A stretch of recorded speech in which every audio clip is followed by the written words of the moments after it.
I'm Mitchell Brooks, 40 years old, and everything I built over the past decade is on the line today.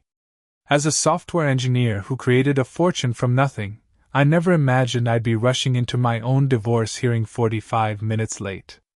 There they sit, my wife Vanessa and her lover Sebastian, smirking, whispering, already celebrating their victory. My home, retirement accounts, even my proprietary software, all hanging in the balance. They thought they'd won everything, but they had no idea what I was about to reveal. Before I share this story, let me know where you're watching from. Hit like and subscribe if you've ever had to fight back when everyone thought you'd already lost. 12 years ago, I met Vanessa at a tech conference in San Francisco. I was presenting a panel on emerging cybersecurity trends, and she was handling public relations for the event. Our eyes met across the crowded conference hall, and by the end of the day, we were deep in conversation at the hotel bar. She was intelligent, ambitious, and undeniably captivating with her confident smile and insightful questions about my work. Our romance progressed rapidly. Within weeks, we were inseparable, spending every free moment together despite our demanding careers. I was a junior developer then, working my way up at a promising startup, while Vanessa was making a name for herself in marketing. We complemented each other perfectly. My technical focus and her people skills created a dynamic partnership both personally and professionally. 8 months after our first meeting, I proposed during a weekend trip to Napa Valley. The wedding followed quickly, an elegant affair at a historic San Francisco estate with 150 guests. Looking back at those photos now, the joy on our faces seems so genuine, so unassailable. Vanessa wore a designer gown that captured her sophisticated taste, and I splurged on a custom suit. We honeymooned in the Maldives, spending 2 blissful weeks planning our future between swims in crystal-clear waters. Those early years were everything I'd hoped for in a marriage. We moved into a modest condo and established routines that balanced our ambitions with our relationship. Sunday brunches, Friday movie nights, quarterly weekend getaways. We were building traditions alongside our careers. Vanessa supported me through grueling coding sessions, bringing coffee at midnight when I was racing to meet deadlines. I celebrated her marketing victories, attending client events and networking alongside her. My career trajectory accelerated 3 years into our marriage when my security algorithm caught the attention of major investors. Suddenly, I was promoted to senior architect, with stock options and substantially higher pay. The hours grew longer, often 60+ per week, but Vanessa understood this was temporary sacrifice for long-term security. With my increased income, we began planning for the home of our dreams. Vanessa had specific requirements: a prestigious neighborhood, modern architecture, space for entertaining. After months of searching, we found it. A $1.8 million contemporary masterpiece in an exclusive enclave. The mortgage was substantial, but with my growing success and Vanessa's steady rise at her firm, we made it work. While I focused on building innovative software solutions, Vanessa climbed the corporate ladder at Sterling Marketing, eventually becoming Director of Client Relations. Her job involved wining and dining wealthy potential clients, attending luxury events, and building relationships with the city's elite. I was proud of her success, even as our lifestyles began to diverge. The first warning signs appeared so gradually I barely noticed them. Vanessa became increasingly critical of my casual wardrobe, my focus on work rather than social connections, my disinterest in country club memberships. "You need to present yourself better," she'd say. "People judge success by appearances." She began redesigning our home with premium furnishings, insisting we needed to live up to our address. Her social circle shifted too. Weekends once spent hiking or having game nights with our original friends were replaced by charity galas and networking events with her wealthy clients. I tried to adapt, purchasing designer suits and learning enough about wine to navigate conversation, but I never felt comfortable in these settings. Vanessa increasingly attended these functions alone, explaining that I was too busy with work anyway.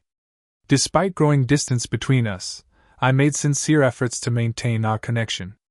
I planned elaborate date nights, renting private dining rooms at exclusive restaurants, arranging surprise weekend getaways to luxury resorts. For our 8th anniversary, I organized a return trip to the Maldives, but Vanessa claimed she couldn't get away from work, suggesting a rain check that never materialized. When I suggested couples counseling after a particularly difficult argument about her constant criticism, Vanessa dismissed the idea as unnecessary and potentially embarrassing if anyone found out. Instead, she suggested we simply needed more shared experiences and promised to make more time for us. Meanwhile, Vanessa's tastes grew increasingly expensive. The designer clothing that once marked special occasions became everyday wear. She redecorated our home twice in 3 years, each time with more extravagant furnishings. When I expressed concern about unnecessary spending, she reminded me that her career required a certain image and that I wouldn't understand the importance of appearances. In her world, despite living under the same roof, genuine connection with my wife became increasingly rare. We operated on parallel tracks, occasionally intersecting for obligatory date nights that felt more like business meetings than romantic encounters. I found myself lonelier in my marriage than I had ever been when single. Then came the unexplained charges, weekend hotel stays in the city where we lived, expensive restaurant bills for tables of 2 on evenings when she claimed to be working late, significant cash withdrawals that disappeared without explanation. When questioned, Vanessa provided vague answers about client meetings and business expenses she would reimburse later. I wanted to believe her. I made excuses for her behavior, convincing myself that her job required discretion and flexibility. I rationalized her emotional distance as stress from work, her criticism as concern for my well-being. Even as the evidence mounted, the late-night phone calls she took in another room, the unexplained absences, the growing coldness in our intimacy, I chose denial over confrontation. Looking back, I can see how willfully blind I was. The emotional distance between us had become a chasm, and rather than bridge it, I simply accepted its existence. I buried myself deeper in work, creating groundbreaking software while my marriage crumbled silently around me. All the while, Vanessa was building a different life, one that, as I would soon discover, had no place for me in it. The Seattle business trip was supposed to last 4 days. My company was finalizing a major security contract, and as the lead architect, my presence was essential during the negotiations. After 3 intense days of meetings, we reached an agreement a day early. Rather than staying the extra night, I decided to surprise Vanessa with an early return. I stopped at her favorite florist and picked up 2 dozen long-stemmed roses, then grabbed a bottle of Dom Perignon from the wine shop. I imagined her delight at the unexpected romantic evening ahead.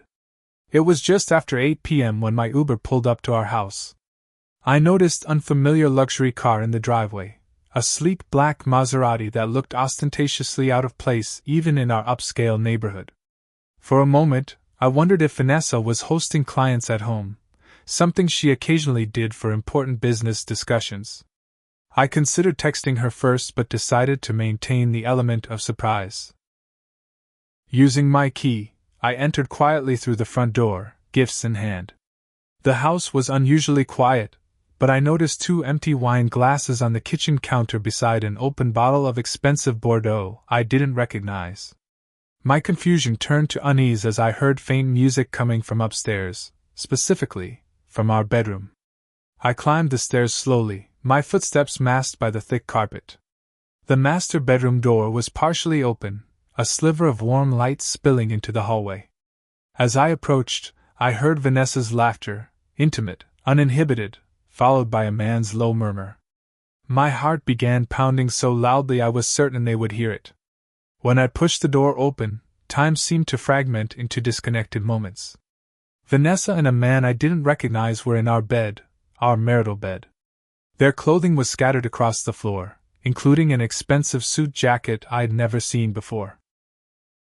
They didn't notice me immediately, giving me several excruciating seconds to absorb the scene. The moment Vanessa saw me, her expression shifted from passion to shock, then, most devastatingly, to irritation rather than guilt. "Mitchell," she said flatly, "you're supposed to be in Seattle. Not an apology, not an explanation, just annoyance at my inconvenient arrival. The man beside her sat up, revealing himself to be tall, tanned, and significantly older than me. Unlike Vanessa, he seemed mildly embarrassed but not particularly concerned. He actually had the audacity to extend his hand. "Sebastian Harrington," he said, as though we were meeting at a business function rather than in the aftermath of his affair with my wife. I stood frozen, the roses and champagne still in my hands, unable to form words as rage and disbelief battled for dominance. The carefully planned surprise had become a cruel joke at my expense. "This isn't how I wanted you to find out," Vanessa said, wrapping herself in our bedsheet while Sebastian began calmly collecting his clothes. "But since we're here, we need to talk. Get out," I finally managed, my voice barely recognizable. "Both of you, get out of my house now." Sebastian chuckled. "Actually, I think I'll stay. Vanessa and I have plans for dinner once we finish up here." His casualness ignited something primal in me. I hurled the champagne bottle against the wall, where it shattered spectacularly. "Get out!" I roared, advancing toward him. Sebastian's smug expression faltered, but Vanessa stepped between us. "Don't make this uglier than it needs to be, Mitchell," she said coldly. "Sebastian isn't going anywhere. We've been seeing each other for almost 2 years now." 2 years. The words hit me like physical blows. 2 years of deception, while I worked tirelessly to provide the lifestyle she desired. "Who is he?" I demanded, though I already suspected the answer. "Sebastian is a client," Vanessa replied. "Though that's oversimplifying things. He's also the man I should have married instead of wasting time with you." Sebastian had finished dressing and stood beside Vanessa with a proprietary arm around her waist. "I'm the CEO of Harrington Investments," he added unnecessarily. "Your wife and I connected during a marketing consultation, and things evolved. The pieces clicked into place, the late nights, unexplained hotel charges, weekend work emergencies. All this time, she'd been building a relationship with this wealthy, connected man who represented everything she thought I should aspire to be. I want a divorce," Vanessa stated flatly. "And I'll be keeping the house. It's the least you can do considering how little attention you've paid to our marriage while building your precious career." Her accusation was so hypocritical I nearly laughed. "The house is in my name," I reminded her. "I paid for it." Sebastian stepped forward, straightening his cufflinks.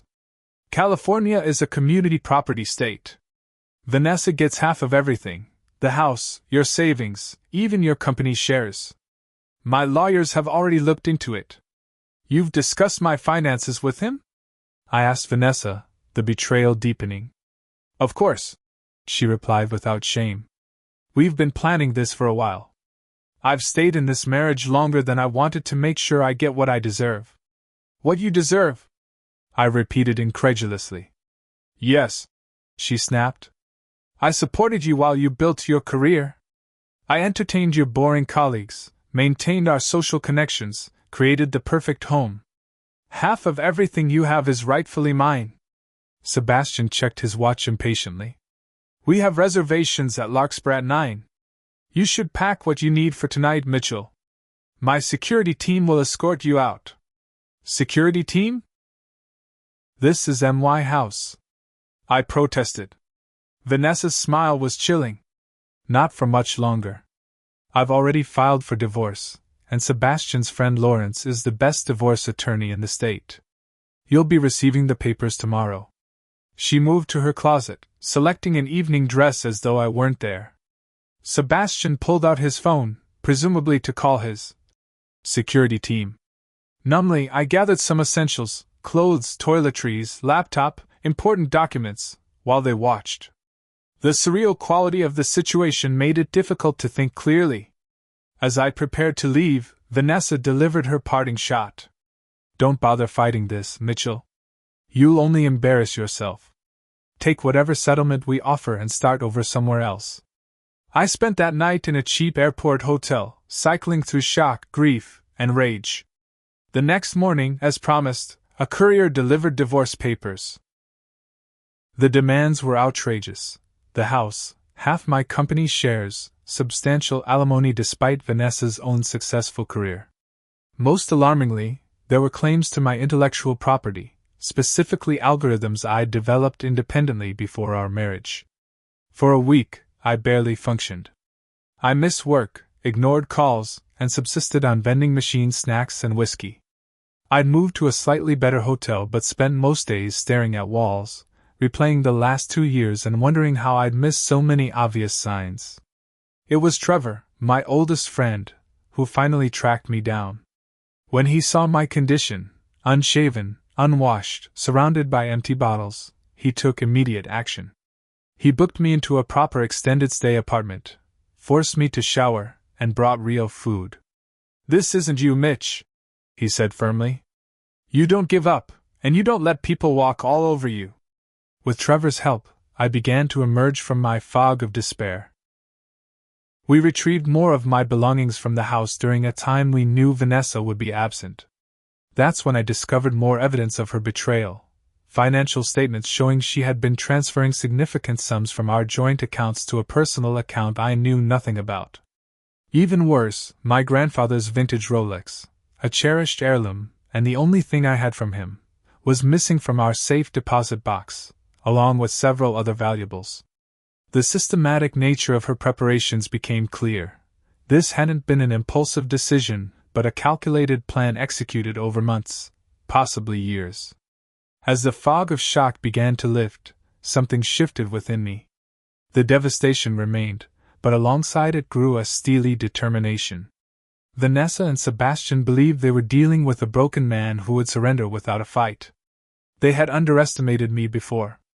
They wouldn't do so again. "You need a shark," my sister Grace insisted over coffee in her modest suburban kitchen. "Not just any divorce lawyer. You need someone who will tear Vanessa and her rich boyfriend to shreds." After listening to my story, Grace had immediately called her friend Eleanor Weiss, supposedly the most formidable divorce attorney in Northern California. Eleanor's office occupied the entire top floor of a sleek downtown building. Unlike the warm, reassuring decor I'd expected, her space was minimalist and intimidating: glass, steel, and dramatic city views. The woman herself matched the environment, tall, impeccably dressed, with penetrating gray eyes that seemed to assess my financial value on sight. "So," Eleanor said after I'd explained my situation, "your wife has been having an affair with a wealthy investor, cleaned out your joint accounts, stolen family heirlooms, and now wants half your business, including proprietary software you developed before the marriage."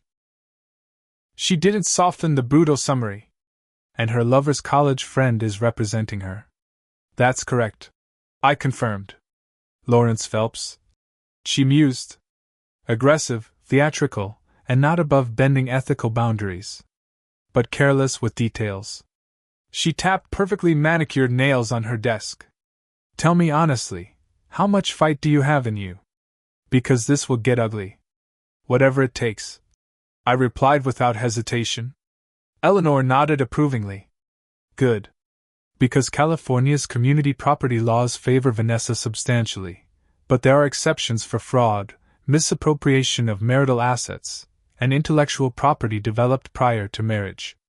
She leaned forward. "To win, we need evidence, concrete, admissible evidence of their misconduct." That afternoon, Eleanor introduced me to Dominic Carter, a former detective who now worked exclusively for her firm as a private investigator. With his weathered face and unassuming demeanor, he didn't look impressive, but Eleanor assured me he was the best.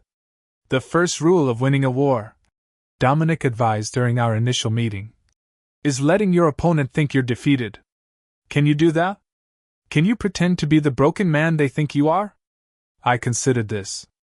"Absolutely." "Good," Eleanor interjected. "Because we need time to build our case without them realizing what we're doing. If they think you're falling apart, they'll get careless." And so began the most calculated performance of my life. When forced to interact with Vanessa via text or email, I played the part of a desperate, heartbroken husband, pleading for reconciliation, asking what I'd done wrong, even offering to let her keep the house if she'd reconsider. Meanwhile, Eleanor, Dominic, and I met regularly in secret to develop our strategy. Eleanor explained how we could protect my intellectual property by proving it predated the marriage.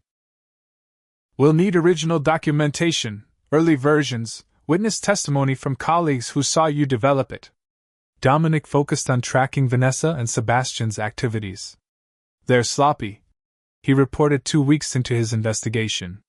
Meeting openly at high-end restaurants, taking weekend trips, making large purchases. They think they've already won. His most valuable discovery came a month into our planning. Vanessa had established multiple accounts under her maiden name over the past 2 years, into which she transferred nearly $300,000 from our joint funds. This alone constituted financial fraud that would significantly impact the divorce proceedings.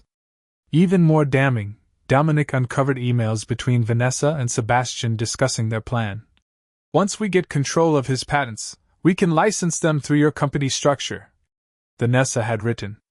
The recurring revenue alone will set us up permanently. Sebastian's reply had been equally incriminating. Lawrence says we just need to establish that you contributed to the marital enterprise while he developed the software. Your marketing work for his company should be enough. Eleanor was ecstatic. This proves intent to defraud. And their discussion of your intellectual property shows premeditation. As weeks passed, our evidence mounted. Dominic documented Vanessa using marital funds for lavish gifts to Sebastian, including a $45,000 watch purchased just days after I discovered their affair. Credit card statements showed extravagant hotel stays dating back nearly 2 years. Sebastian's company records revealed plans to incorporate my security algorithms into their investment platform. What about my grandfather's watch? I asked during one strategy session. Dominic shook his head. No direct evidence yet, but I'm monitoring pawnshops and auction houses. If they try to sell it, we'll know. Eleanor drilled me repeatedly on courtroom demeanor. You must remain calm regardless of what they say. No outbursts, no visible anger. Judge Wilson respects composure under pressure.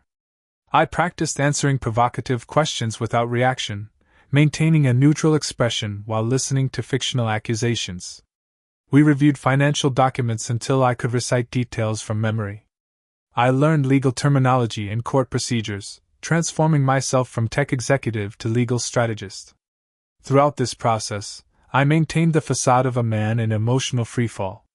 I purposely missed a preliminary hearing, claiming health issues, which reinforced their perception of my collapse. Vanessa's texts became increasingly contemptuous, filled with references to my pathetic breakdown and suggestions that I man up and accept defeat. The psychological toll was substantial. Playing the role of defeated husband while secretly planning countermeasures required constant vigilance. I developed insomnia, lost weight, and battled anxiety. Only Trevor and Grace knew the truth, providing emotional support during particularly difficult days. Remember why you're doing this, Grace reminded me after a especially grueling preparation session. Not just for your financial security, but for justice. They tried to destroy you. They don't get to win. 3 months after discovering the affair, Eleanor declared us ready. We have everything we need, she said, reviewing our organized evidence folders. Financial fraud, theft of marital assets, documented plans to misappropriate your intellectual property, and evidence of their affair predating the divorce filing by years. Dominic added. And they still think you're falling apart. Sebastian was bragging at the country club last weekend about how easily they'll take your company's patents. The court date was set for May 15th, exactly 114 days after walking in on Vanessa and Sebastian. As the date approached, I felt a strange calm replace my anxiety. We were prepared. Our evidence was substantial. Justice, it seemed, was within reach. There's just one more thing, Eleanor said during our final preparation. Be prepared for anything on the day of the hearing. Phelps is known for last-minute tactics and theatrical displays. No matter what happens, trust that I have contingency plans. I nodded, unaware of how prophetic her warning would prove to be. The email arrived unexpectedly on a Tuesday afternoon, just 3 weeks before our carefully planned court date. Hearing rescheduled per judicial order. The subject line read. Opening it revealed that Judge Wilson had moved our case up by 2 weeks due to an upcoming medical leave. Our new court date was in just 9 days. This is Phelps' doing. Eleanor fumed when I called her. He has connections in the court administration. He's trying to throw us off balance. We immediately accelerated our timeline, working late into each night to finalize preparations. The pressure intensified when Vanessa began sending increasingly aggressive text messages, clearly confident in their position. Sebastian's redecorating the home office next week, she wrote. I told him to donate your things to Goodwill unless there's something specific you want to beg for. Another message was even more pointed. Lawrence says you haven't even responded to our settlement offer. Pathetic but not surprising. Enjoy poverty, Mitchell. I maintained my defeated facade, responding with appropriately desperate pleas that revealed nothing of our preparations. The performance became more difficult when Sebastian began making appearances at my workplace. The first time, he arrived ostentatiously in his Maserati, parking in a visitor spot visible from my office window. He spent an hour with our marketing team, ostensibly discussing potential investment opportunities. As he left, he made a point of walking past my office, smirking through the glass wall. He's trying to intimidate you, Trevor observed after witnessing one such visit. Shows how worried they actually are. The confrontation at Luciana's restaurant happened 3 days before the rescheduled hearing. I was having dinner with Grace when Sebastian and Vanessa walked in, clearly not by coincidence. They requested a table near ours and spent the meal making a show of their affection, while periodically glancing our way. As we were preparing to leave, Sebastian intercepted me near the restrooms. Mitchell, he said with false cordiality, I hope you're preparing yourself for Friday. Vanessa's quite looking forward to closing this unfortunate chapter. I'm sure she is, I replied neutrally. His friendly facade dropped. Let me be clear. You're going to lose everything. The house, the money, even those algorithms you're so proud of. Vanessa contributed to your success, and she deserves compensation. Is that what this is about? Compensation? Sebastian stepped closer, his voice low. This is about putting people in their proper place. You never deserved her. You never deserved that house or the success you stumbled into. After Friday, everything will be as it should be. I maintained my composure, simply nodding before walking away. Later that night, I recounted the exchange to Eleanor. Perfect, she said. Let them think their intimidation is working. The more confident they feel, the more shocking our evidence will be. Grace had insisted I stay at her house the week before the hearing, concerned about my mental state while living alone. Her suburban home became a secondary headquarters where Eleanor, Dominic, and I continued finalizing our case. The most alarming development came just 2 days before the hearing. Returning to my temporary apartment to collect additional documents, I found the door slightly ajar. Inside, the place had been thoroughly searched, drawers open, papers scattered, electronics displaced. Nothing appeared to be stolen, but a specific file folder containing case notes was missing. Dominic arrived within 30 minutes to investigate. Amateur job, he concluded after examining the scene. They were looking for specific information, not valuables. The missing folder had our witness list and evidence summary. I explained, panic rising. Which is exactly why we keep everything digitally backed up and never store complete information in one location. Eleanor reminded me via speakerphone. This actually works in our favor. They'll think they know our entire strategy, but they've only seen what we wanted them to see. The night before the hearing, Dominic brought the final piece of evidence, a recorded conversation between Vanessa and Sebastian discussing their plans for my intellectual property. He'd obtained it legally through a restaurant's security system during their dinner at an upscale establishment where they'd spoken freely, believing themselves private. Is this admissible? I asked Eleanor. California is a 2-party consent state for recordings, she acknowledged. But security footage in public places is an exception when there's no reasonable expectation of privacy. The audio quality isn't perfect, but it's clear enough to understand their intentions. We worked until 2 a.m. finalizing our presentation, organizing exhibits, and rehearsing key testimony. Eleanor insisted I get at least 4 hours of sleep before the hearing. You need to be sharp tomorrow, she emphasized. No matter what happens, stay focused and trust the process. I set 3 alarms for 6 a.m., determined to be early for the 9:30 hearing. Sleep came fitfully, my mind racing through contingencies and worst-case scenarios. When I finally drifted off around 3 a.m., I fell into a deep, exhausted slumber. The disaster began with all 3 alarms failing. Whether due to technical malfunction or my own error in setting them, I awoke with a jolt at 8:17 a.m., more than 2 hours later than planned. Leaping from bed in panic, I rushed to shower and dress, only to discover coffee spilled on my carefully pressed court suit. With no time to address the stain properly, I hastily changed into my backup outfit, a less impressive suit that didn't fit quite as well. Racing to my car, I discovered another catastrophe, a flat tire, clearly intentional from the visible puncture mark. Sabotage, I muttered, already dialing for an Uber while texting Eleanor about the delay. The Uber arrived quickly, but as we merged onto the highway, we encountered standstill traffic due to an overturned truck. My driver attempted alternate routes, each seemingly more congested than the last. I need to be in court by 9:30, I explained desperately, watching the minutes tick by on my phone. It's a divorce hearing. Everything depends on it. Doing my best, sir, the driver replied, maneuvering through side streets. But this accident has everything backed up. We finally arrived at the courthouse at 10:08 a.m., 38 minutes late. Racing through security, I faced yet another delay as the metal detector repeatedly flagged my watch, requiring additional screening. By the time I reached the correct courtroom, it was 10:15 a.m.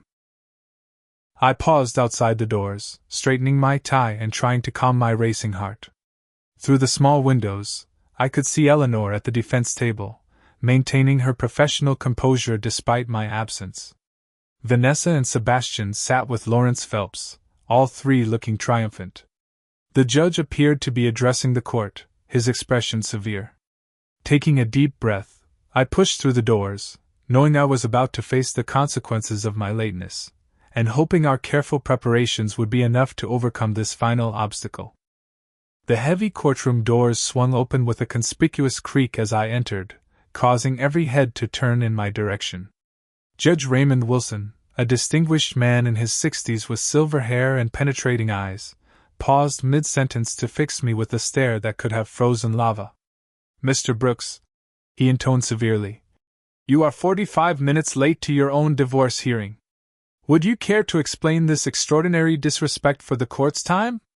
I moved quickly to the defendant's table where Eleanor stood, her expression carefully neutral despite the situation.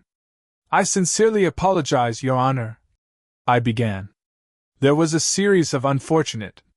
Save it, Judge Wilson interrupted. We've already heard from Mr. Phelps about your pattern of irresponsibility throughout these proceedings. Your tardiness today merely confirms his assertions.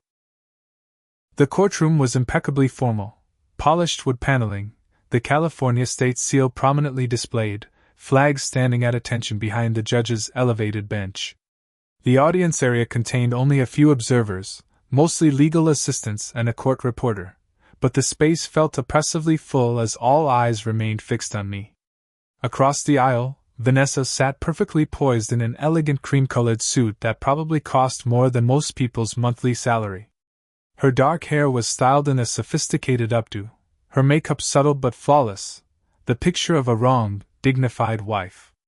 Beside her, Sebastian Harrington exuded wealth and confidence in a tailored charcoal suit, his silver-streaked hair and tan complexion completing the image of successful maturity. The smirk they exchanged as I took my seat was unmistakable. Sebastian leaned over to whisper something in Vanessa's ear, causing her to cover a small laugh with her hand.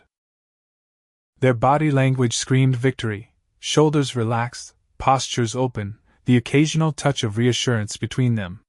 Lawrence Phelps stood, buttoning his designer suit jacket with practiced precision. Your Honor, given Mr. Brooks' continued pattern of disregard for these proceedings, we move for a default judgment in my client's favor. Eleanor rose immediately. Objection, Your Honor. One instance of tardiness, however regrettable, hardly constitutes grounds for default judgment, especially in a case involving substantial assets and complex intellectual property issues. Judge Wilson considered this briefly. Motion denied, Mr. Phelps, but the court takes note of Mr. Brooks' disrespect. He turned his stern gaze back to me. This hearing will proceed, but your tardiness will certainly factor into my assessment of character and responsibility. Phelps didn't appear particularly disappointed by the denial. In fact, he seemed almost pleased to have the opportunity to continue. Thank you, Your Honor. With the court's permission, I'd like to call Mrs. Vanessa Brooks to the stand. Vanessa approached the witness stand with graceful confidence, her heels clicking purposefully on the hardwood floor. After being sworn in, she settled into the chair, arranging herself to face the judge rather than looking in my direction. What followed was a master class in manipulative testimony. Vanessa described our marriage as one where she had sacrificed everything for my career, supporting me emotionally and professionally while I became increasingly distant, obsessed with work, and emotionally unavailable. Mitchell was brilliant with computers, she said, her voice taking on a slight tremor. But he never understood that a marriage requires presence, not just financial provision. I tried for years to reconnect with him, but he always chose work over our relationship. Phelps guided her expertly through a narrative that painted me as a neglectful workaholic who had used her marketing expertise to build my career while giving nothing in return. Did you contribute to the development of his business enterprises? He asked. Extensively. Vanessa replied without hesitation. I introduced him to key clients, refined his presentations, helped structure his business model, even brainstormed security applications that later became part of his proprietary software. Each claim was a masterful blend of half-truths and outright fabrications, constructed around small kernels of reality that made them difficult to instantly refute.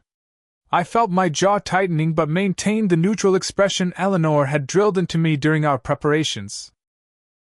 When Vanessa's voice broke during a particularly emotional description of her loneliness within the marriage, Sebastian leaned forward in his seat, offering a handkerchief with such obvious rehearsed timing that it should have seemed theatrical. Somehow, he made the gesture appear genuine and spontaneous. And when did you first meet Mr. Harrington? Phelps asked, transitioning smoothly to the next chapter of their narrative.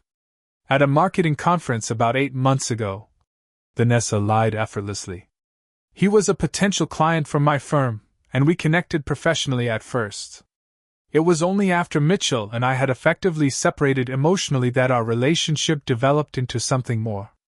The fabricated timeline conveniently placed their relationship after the supposed breakdown of our marriage rather than as its cause. Sebastian nodded supportively from his seat, his expression a perfect blend of understanding and restraint. Phelps then presented financial records, carefully selected to show my name on major purchases and investments, while omitting Vanessa's extravagant spending. And who made the financial decisions in your marriage, Mrs. Brooks? Mitchell controlled everything, she claimed, another outright lie. I had to ask permission for basic expenses while he made unilateral decisions about investments, property, and major purchases. I felt Eleanor's hand on my arm, a silent reminder to maintain composure despite the barrage of falsehoods. She had prepared me for this, explaining that our moment would come, but the experience of sitting silently through such calculated deception tested the limits of my self-control. When Phelps concluded his direct examination, Eleanor rose for cross-examination. Mrs. Brooks, you've painted quite a picture of sacrifice and support. I'm curious, did your support of your husband's career include the $45,000 watch you purchased for Mr. Harrington using marital funds last month? Objection. Phelps interjected before Vanessa could respond. Counsel is making inflammatory accusations without foundation. I have the credit card statements ready as exhibits, Your Honor. Eleanor replied calmly. I'll allow the question. Judge Wilson ruled. The witness will answer. Vanessa's composure faltered momentarily. I don't recall any such purchase. Eleanor nodded, making a note without pursuing the point further, a strategic decision to save our evidence for our own presentation rather than revealing our full hand during cross-examination. After several more pointed questions that planted seeds of doubt about Vanessa's testimony, Eleanor concluded her cross-examination.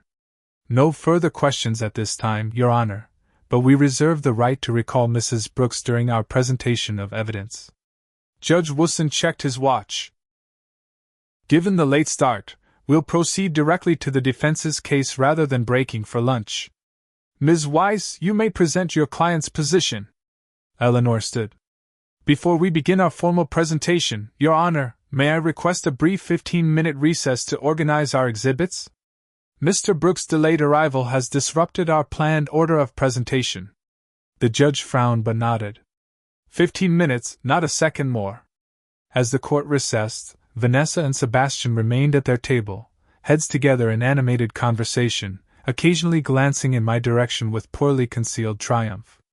I clearly heard Sebastian say, "This is going even better than we expected."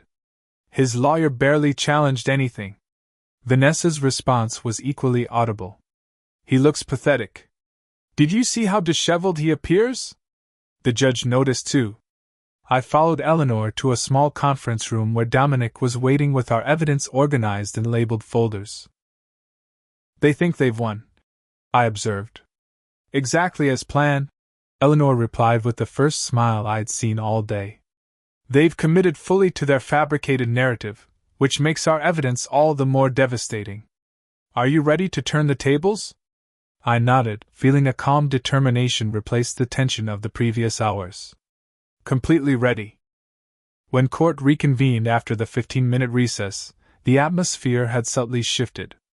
Eleanor had used the break to center me, reviewing key points and reminding me that everything was proceeding according to plan despite my late arrival. Dominic had slipped into the courtroom during the break, taking a seat in the back row with a briefcase containing our final evidence. "Your Honor," Eleanor began as she approached the podium, "what we have heard thus far is a carefully constructed narrative designed to portray Mrs. Brooks as a supportive wife who contributed significantly to my client's success while receiving nothing in return. The reality, as we will demonstrate through documented evidence rather than emotional testimony, is quite different." She gestured to the court clerk, who distributed our first set of exhibits to the judge and opposing counsel.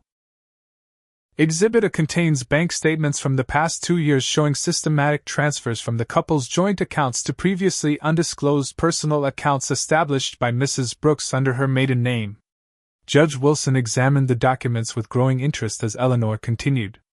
"As you can see on page 3, these transfers total $287,500 over 18 months, funds removed from marital assets without Mr. Brooks' knowledge or consent."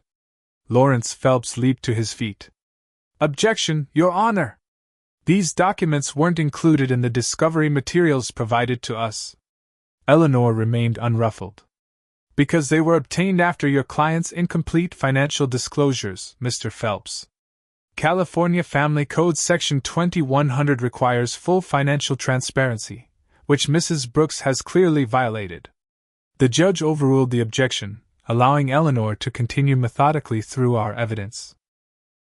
She presented credit card statements showing Vanessa's extravagant spending on Sebastian, restaurants, hotels, luxury gifts, dating back nearly 2 years, directly contradicting Vanessa's testimony about when their relationship began. With each new exhibit, Vanessa's composed facade cracked further. She began whispering urgently to Phelps, who looked increasingly concerned. Sebastian had physically distanced himself from Vanessa, sliding several inches away and avoiding eye contact, already beginning to separate himself from what was clearly becoming a losing situation. Eleanor moved to the core of our case. "Your Honor, beyond the financial misconduct, we have evidence of a deliberate conspiracy to misappropriate Mr. Brooks' intellectual property, specifically, proprietary security algorithms he developed prior to the marriage." She presented screenshots of emails between Vanessa and Sebastian discussing plans to claim ownership of my software through the divorce. As you can see in the highlighted section, Mrs. Brooks writes, and I quote, "Once we get control of his patents, we can license them through your company structure. The recurring revenue alone will set us up permanently." Judge Wilson's expression had transformed from initial skepticism to growing concern as the evidence mounted. He studied each document carefully, occasionally glancing at Vanessa with increasingly disapproving looks.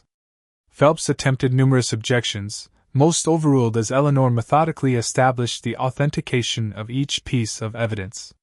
His theatrical confidence had evaporated, replaced by the desperate maneuvering of an attorney watching his case disintegrate. The decisive moment came when Eleanor approached the bench. "Your Honor, with the court's permission, we have audio evidence that conclusively demonstrates Mrs. Brooks and Mr. Harrington's intentions regarding my client's intellectual property." Phelps erupted in objection. "Absolutely not, Your Honor. California is a two-party consent state for recordings. Any such evidence would be illegally obtained and inadmissible. The recording was obtained through security footage at Costello Restaurant," Eleanor countered. "As established in numerous precedents, including Flanagan versus Flanagan, conversations in public venues where there is no reasonable expectation of privacy are exempt from two-party consent requirements." After examining our documentation of the recording's provenance, Judge Wilson allowed it. "I'll permit the audio to be played, with the understanding that I will determine its admissibility after hearing the content." The courtroom fell silent as Eleanor played the recording. Despite some background noise, Vanessa and Sebastian's voices were unmistakable. "Vanessa. Once we get half his money in the house, we can use his software designs for our new company. The security algorithm alone is worth millions in the right hands." Sebastian. "Lawrence says we just need to establish that you contributed intellectually to its development. Can you make that case?" Vanessa. "Of course. I sat through enough of his boring technical explanations. I can talk the talk." Sebastian. "He's too stupid to fight back anyway. Have you seen him lately? Completely falling apart." The recording continued with their discussion of how to creatively interpret California's community property laws, including Vanessa's suggestion that they could claim I had been emotionally abusive if necessary to secure a more favorable judgment. When the audio concluded, the courtroom remained deathly quiet. Vanessa had gone pale, her hands trembling visibly. Sebastian had moved to the edge of his chair, physically distancing himself as much as possible without actually changing seats. Phelps appeared to be calculating whether there was any possible recovery from this devastating evidence. Judge Wilson broke the silence. "Miss Weiss, do you have an expert who can authenticate this recording?" "Yes, Your Honor," Eleanor responded, gesturing to Dominic. "Mr. Carter is a certified audio forensics expert who can testify to the recording's authenticity." After Dominic's brief testimony confirming the recording had not been altered, Vanessa attempted damage control. "That recording is completely fabricated," she insisted, her voice shrill with desperation. "Anyone could have manufactured that. The expert testimony suggests otherwise, Mrs. Brooks." Judge Wilson replied coldly. "Unless you have evidence of tampering, the court accepts the recording as authentic." The complete reversal of fortune was evident in the body language throughout the courtroom. Where Vanessa and Sebastian had previously exuded confidence, they now appeared cornered and defensive. Sebastian had begun whispering to his own personal attorney who had materialized beside him, clearly preparing to distance himself from the situation. I maintained the calm demeanor Eleanor had insisted upon, though inside I felt a profound sense of validation. Every moment of planning, every pretense of defeat, every careful gathering of evidence had led to this moment. Judge Wilson called the attorneys to approach the bench for a hushed conference. Though I couldn't hear the specifics, the judge's expression made clear his assessment of the situation. When they returned to their tables, Eleanor looked quietly satisfied while Phelps appeared resigned. "In light of the evidence presented," Judge Wilson announced, "the court will hear final arguments immediately rather than continuing to a second day as originally scheduled. Mr. Phelps, you may present your closing argument first." Phelps did his professional best to salvage their position, arguing that regardless of any misunderstandings about timelines or financial decisions, California's community property laws still entitled Vanessa to a substantial settlement. His argument lacked the confidence and flourish of his opening statements, reduced to technical legal arguments rather than emotional appeals. When Eleanor rose for her closing argument, she focused not on attacking Vanessa but on the documented evidence of fraud, conspiracy, and breach of fiduciary duty. Your Honor, this is not a case about a marriage that simply didn't work out. The evidence clearly shows a calculated plan to defraud Mr. Brooks of his rightful assets and intellectual property through deliberate misrepresentation and concealment. We ask the court to consider this misconduct in determining the appropriate division of assets and to protect Mr. Brooks' intellectual property that clearly predated the marriage. As Judge Wilson announced he would deliver his ruling after a 30-minute deliberation period, I finally allowed myself to believe that justice might actually be served. Judge Wilson returned to the courtroom exactly 30 minutes after retiring to his chambers. His expression was severe as he took his seat, arranging papers before him with deliberate precision.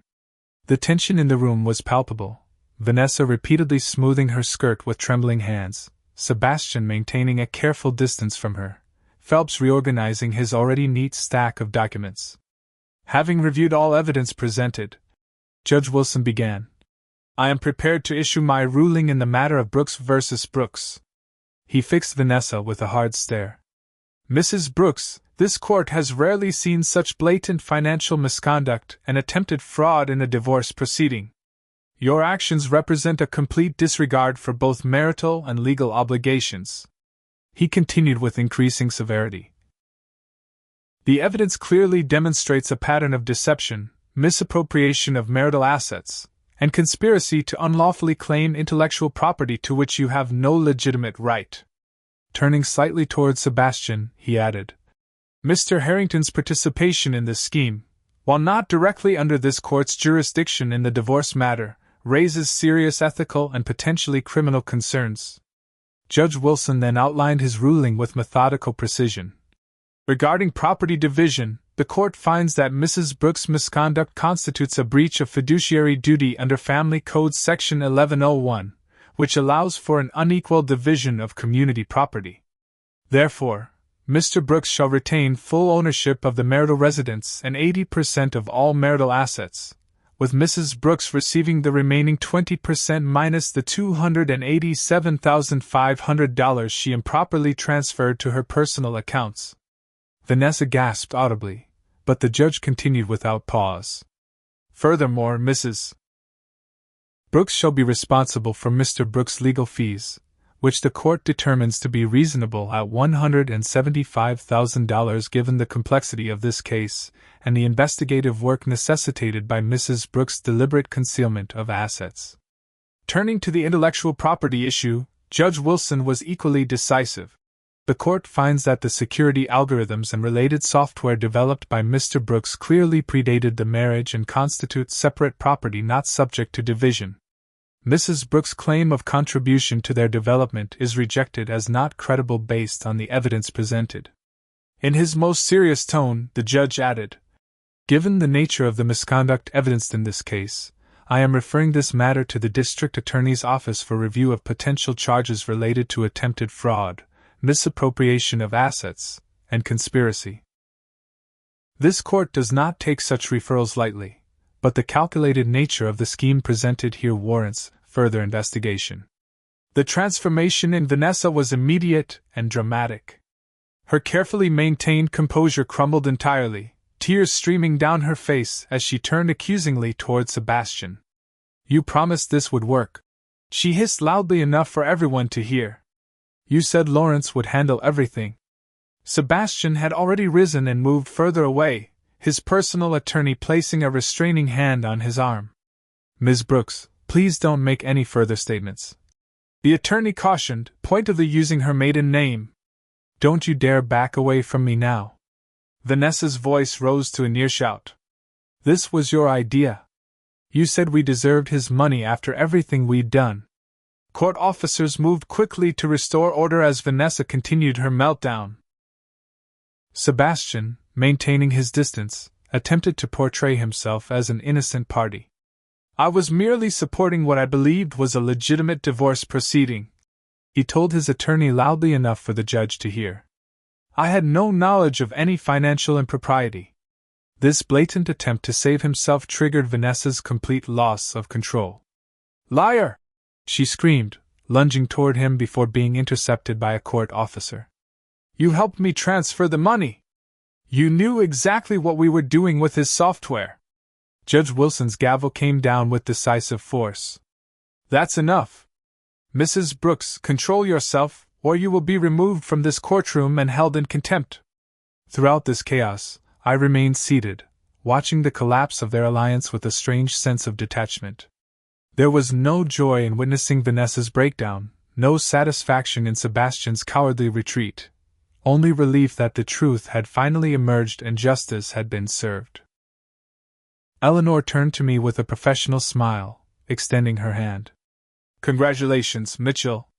You maintained your composure admirably throughout this process. Outside the courtroom, reporters had somehow gotten wind of the dramatic proceedings, likely tipped off by courthouse staff. They clustered expectantly in the hallway, cameras and recorders ready. Eleanor efficiently guided me past them with a polite but firm. Mr. Brooks has no comment at this time. The court's ruling speaks for itself.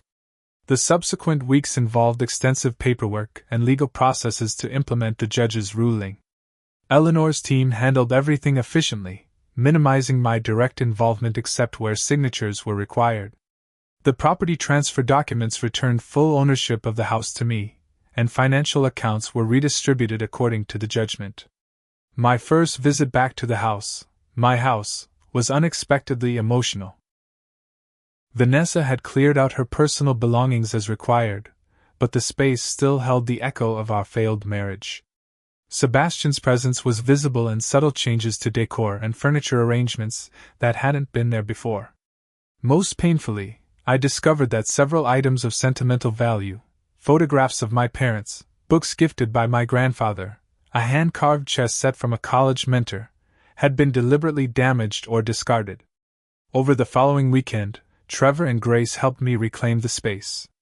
We changed the locks, repainted rooms that held particularly difficult memories, and rearranged furniture to create a layout that was distinctly mine.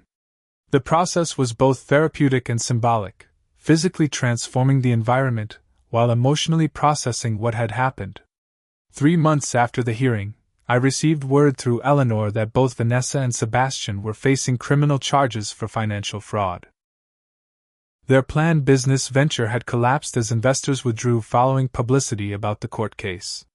Sebastian's company was under regulatory investigation related to other questionable business practices that had come to light during our case. My professional life, meanwhile, entered a renaissance. The court transcripts had become something of a legend in the tech community, and rather than damaging my reputation, the entire ordeal had somehow enhanced it. Colleagues and clients expressed admiration for how I'd handled the situation, and my company secured several major new contracts based partly on the strength of the very security algorithms Vanessa and Sebastian had attempted to steal. I established a new software security company focused on financial protection systems, ironically inspired by the methods I'd used to track Vanessa's illicit transfers. The business grew rapidly, attracting top talent including several former colleagues who had witnessed my ordeal from the sidelines. Grace insisted that I reconnect with the wider world rather than burying myself in work again.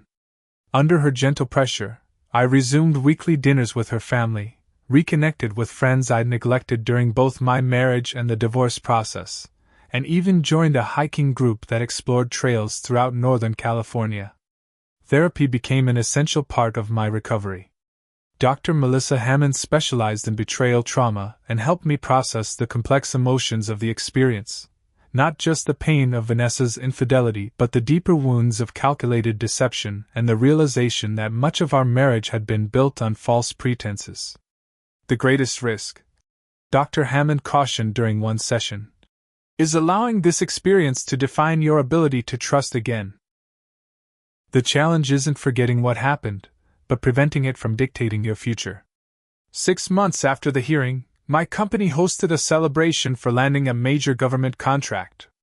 The event was held at an upscale restaurant overlooking the bay, with team members and key partners in attendance. Eleanor attended as an honored guest, our professional relationship having evolved into a genuine friendship. During the event, I was introduced to Natalie Chin, a brilliant software engineer who had recently joined our partnership team. Unlike Vanessa's calculated charm, Natalie's intelligence and authenticity were immediately apparent. Our conversation flowed naturally from technical subjects to shared interests in hiking and classical music. By evening's end, we had exchanged contact information with a tentative plan to explore a challenging trail the following weekend. I approached this potential new relationship with appropriate caution, focusing first on building a solid professional rapport and friendship. Natalie understood my situation and respected the boundaries I established, never pushing for more than I was ready to offer. 8 months after the divorce was finalized, I hosted a small dinner party at my home, the first such gathering since reclaiming the space.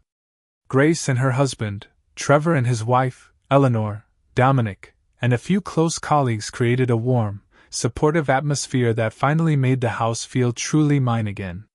During a quiet moment on the patio, Eleanor raised her glass in a toast. To justice served, lessons learned, and new beginnings, she offered with a warm smile. And to choosing our companions more wisely, Grace added with a meaningful glance toward Natalie, who had joined us for the evening. Later, as guests departed, I found myself in my home office, contemplating the journey of the past year. On impulse, I opened the digital photo album that still contained images from my life with Vanessa. After a moment's reflection, I didn't delete them, that would be denying a significant chapter of my life, but I moved them to an archived folder, making room for new memories to take precedence. The grandfather's watch that had been taken from the safe deposit box had never been recovered, despite Dominic's best efforts to track it through pawnshops and auction houses. I had come to accept its loss as the price of freedom from a toxic relationship. What remained was far more valuable: my integrity, my work, my true friends, and the wisdom gained through adversity. Looking back now, I realize that the most valuable outcome wasn't the favorable legal judgment, or even the financial security it preserved. It was the discovery of my own resilience, the knowledge that even when everything seemed lost, I found the strength to fight back methodically and effectively rather than surrendering to despair. For anyone facing betrayal or injustice, remember that appearances can be deceiving. Sometimes, what looks like defeat is merely the quiet before a perfectly executed countermove. The key is refusing to be defined by someone else's narrative about who you are and what you deserve. Have you ever had to fight back when everyone thought you'd already lost? Share your experiences in the comments below. If this story resonated with you, please hit the like button and subscribe to hear more tales of resilience and justice served. And if you know someone who might need inspiration to keep fighting their own battles, share this with them. Thank you for joining me on this journey, and remember, it's not over until you decide it's over.